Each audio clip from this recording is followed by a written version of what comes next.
திரு RK. Suresh அவர்களை வணங்குகிறேன். அடுத்தது நீங்க கேக்குறீங்க, பொய் உண்மையை விட வலிமையா இருக்குன்னு.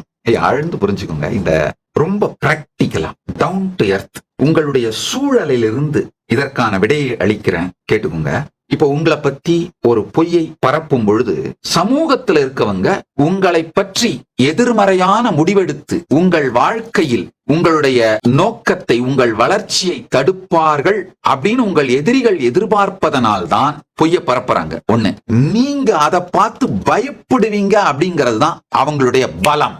இன்னொன்னு, நன்றாக புரிந்து கொள்ளுங்கள்.